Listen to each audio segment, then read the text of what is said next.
ഏത് ഭക്ഷണമാണ് നമ്മുടെ നാട്ടിലെ ഏറ്റവും പ്രിയപ്പെട്ടത്? അപ്പോൾ നമ്മൾ നാടോടുമ്പോൾ നടുക്കോടുക എന്ന് പറയും.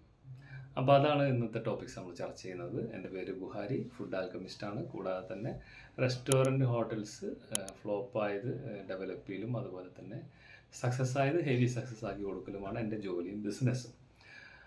അപ്പോൾ നമ്മുടെ സബ്ജക്റ്റിലേക്ക് വരാം.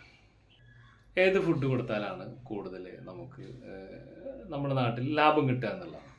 അപ്പോൾ നമ്മുടെ നാട്ടിലെ നിത്യാഹാരം എന്താണെന്ന് തിരിച്ചറിയാതെ നമ്മൾ ബിസിനസ് ചെയ്ത് കഴിഞ്ഞാൽ നമ്മൾ ഫെയിൽ ആവാനുള്ള സാധ്യത വളരെ കൂടുതലാണ്. കാരണം നമ്മളുടെ നാട്ടിൽ നിത്യാഹാരം എന്ന് പറയുന്നത് രാവിലെയൊക്കെ ആണെങ്കിൽ കുറേയൊക്കെ ഇപ്പോൾ പൊറോട്ട ഉണ്ട്, ദോശ, മറ്റു കാര്യങ്ങളാണ് കൂടുതൽ, പുട്ട് ഇതൊക്കെയാണ്. പിന്നെ നമ്മൾ ലഞ്ചിൽ പിടിക്കുകയാണെങ്കിൽ ഊണ് ഒരു ഭാഗമാണ്, പിന്നെ ബിരിയാണി തന്നെയാണ് ഇപ്പോൾ ഒരു ഓടിക്കൊണ്ടിരിക്കുന്ന ഒരു സാധനം. പിന്നെ വൈകിട്ട് വീണ്ടും വൈകിട്ടാകുമ്പോൾ ചായ, കടികൾ, പിന്നെ രാത്രി കഴിഞ്ഞ് വീണ്ടും ഇതുപോലെ. ഇപ്പോഴത്തെ ഒരു ട്രെൻഡായി വരുന്നത് കുറച്ച് ഷവർമയും അൽഫഹാമൊക്കെ വന്നിട്ടുണ്ട്, ബ്രോസ്റ്റ് ഇങ്ങനെ പിന്നാലെ ഓടിക്കൊണ്ടിരിക്കുന്നു, കുറച്ച് ചൈനീസ് ഫുഡും. അപ്പോൾ ആ നാടിനനുസരിച്ചിട്ടുള്ള ഒരു ഫുഡ് ഡിസൈൻ നമ്മളുടെ കിച്ചണിൽ, നമ്മുടെ ഹോട്ടലിൽ ചുരുക്കി ഉള്ള മെനുവിൽ നമ്മൾ കൊണ്ടുവരാൻ ശ്രമിച്ചാൽ നമുക്ക് നല്ലൊരു ബെനിഫിറ്റ് ഉണ്ടാക്കാൻ പറ്റും.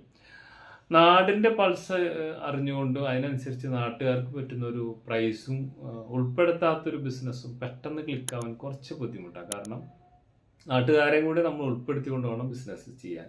അപ്പോൾ നാട്ടുകാരെ വരുമ്പോൾ നമ്മൾ പ്രൈസ് അതിനനുസരിച്ച് സ്ലാബ് തിരിച്ച് ഇട്ട് അവർക്ക്, ആ നാട്ടുകാർക്ക് മുഴുവൻ അവിടെ വരുന്ന വിസിറ്റ് ചെയ്യുന്നവർക്കൊക്കെ നമ്മളുടെ ഒരു ഓഫർ ബെനിഫിറ്റ് കാർഡൊക്കെ കൊടുത്തു കഴിഞ്ഞാൽ നമുക്ക് നല്ലൊരു ബിസിനസ് തീർച്ചയായിട്ടും അവരിൽ നിന്ന് റെഗുലറായിട്ട് പ്രതീക്ഷിക്കാൻ പറ്റും. പിന്നെ നമ്മളെ ടേസ്റ്റ്, വായിക്ക് പറ്റിയ ടേസ്റ്റ് നമ്മൾ കൊടുക്കാൻ ശ്രമിക്കണം.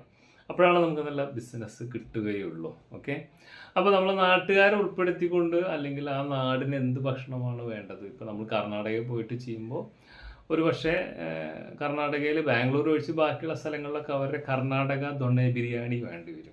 കാരണം അത് അവരുടെ നാടൻ ഫുഡാണ്. അവർക്ക് ലെഗ് സൂപ്പ്, അങ്ങനത്തെ കുറച്ച് സാധനങ്ങളൊക്കെ ഉണ്ട്. അത് കിട്ടിയെങ്കിലാണ് അവർക്ക് സമാധാനം കിട്ടുള്ളൂ. അപ്പോൾ അത്തരക്കാർക്ക് ആ നാടിനനുസരിച്ച്, ഇപ്പോൾ തെലുങ്കാനയിലൊക്കെ പോയി കഴിഞ്ഞ് കഴിഞ്ഞാൽ റാഗി മുദ്ദൊക്കെ അവർക്ക് കൊടുക്കും. റാഗി മുദ്ദ, ചപ്പാത്തി, ചിക്കൻ കറി, അങ്ങനെയൊക്കെ അവരുടെ ഡിഷുകൾ.